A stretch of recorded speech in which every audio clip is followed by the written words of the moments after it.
नमस्कार। आज हम एक सफर पर चलेंगे भगवान शिव को जानने के लिए, जिन्हें हिंदू धर्म के सबसे शक्तिशाली देवताओं में से एक माना जाता है। पर आखिर उनकी इस अपार शक्ति का राज क्या है, चलिए पता लगाते हैं। सबसे शक्तिशाली कौन है? ये एक ऐसा सवाल है ना जो सदियों से अलग अलग संस्कृतियों में पूछा जाता रहा है। एक ऐसा सवाल जो हमें मजबूर करता है ब्रह्मांड की सबसे बड़ी शक्तियों के बारे में सोचने के लिए।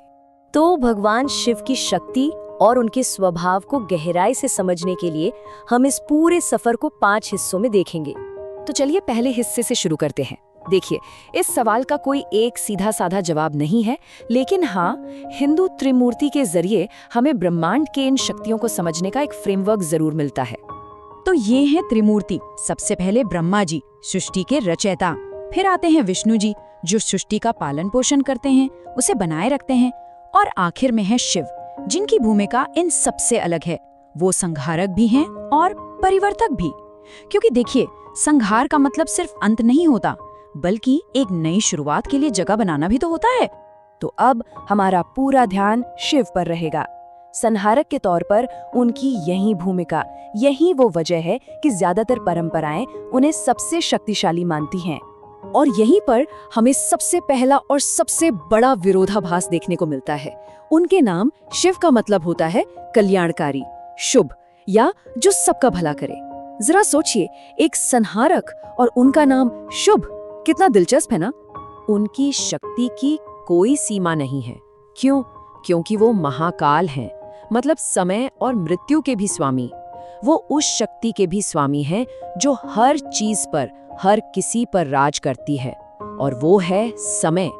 उनसे जुड़ी हर एक चीज एक ब्रह्मांडीय शक्ति का प्रतीक है।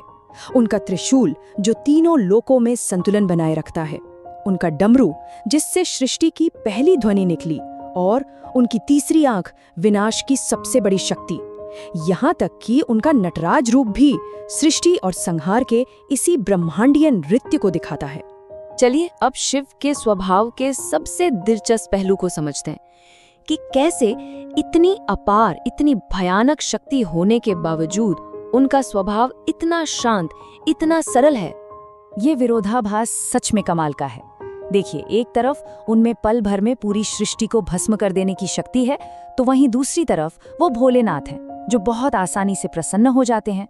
वो परम शक्ति के स्वामी हैं, लेकिन कैलाश पर रहने वाले एक त्यागी हैं। और सबसे बड़ी बात, वो समदर्शी हैं, मतलब वो देवों और असुरों में कोई फर्क नहीं करते। उनकी नजर में सब बराबर हैं। तो चलिए अब कुछ कहानियों की तरफ बढ़ते हैं। ऐसी कहानियां जो शिव की शक्ति को सिर्फ बताती नहीं बल्कि दिखाती हैं। ये उनकी कुछ सबसे प्रसिद्ध गाथाएं हैं। पहली कहानी है समुद्र मंथन की। जब देवों और असुरों ने सागर को मथा तो उसमें से निकला हलाहल विष, इतना घातक कि पूरे ब्रह्मांड को नष्ट कर सकता था।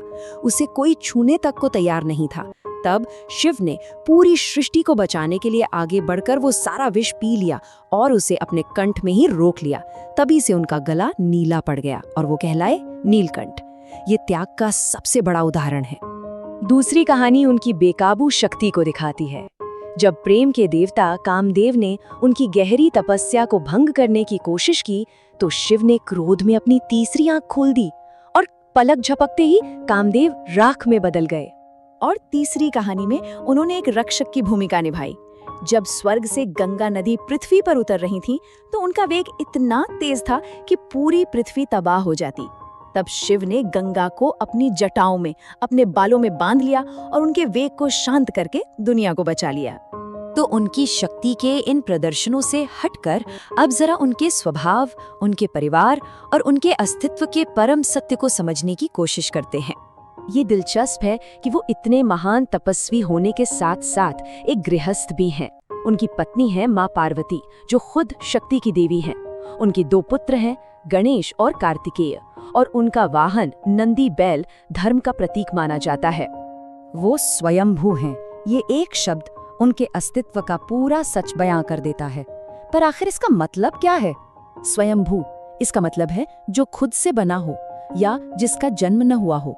मतलब कई ग्रंथों के हिसाब से शिव का कभी जन्म ही नहीं हुआ। वो हमेशा से थे, हमेशा से हैं और हमेशा रहेंगे। इसीलिए तो उन्हें आदि देव भी कहा जाता है, यानी सबसे पहले देव। और यही वजह है कि उन्हें सबसे बड़ी उपाधि दी गई है, महादेव, यानी देवों के देव। ये उन्हें देवताओं के बीच सबसे ऊंचा स्थान देता है। तो कुल मिलाकर अगर देखें तो शिव की शक्ति के पीछे यही बड़े कारण हैं। वो समय से परे हैं, यानी महाकाल हैं। वो ब्रह्मांड के संहारक हैं। वो एक महान और तपस्वी योगी हैं। और सबसे जरूरी, वो पूरे ब्रह्मांड का संतुलन बनाए रखते हैं। लेकिन कहानी यहीं खत्म नहीं होती। उनकी तीसरी आंख के असली रहस्य क्या है, और उन कहानियों का क्या जिनमें दूसरे देवता भी उनके क्रोध से कांप उठते थे? ये कुछ ऐसे सवाल हैं जो हमें उनके बारे में और भी गहराई से सोचने पर मजबूर कर देते हैं।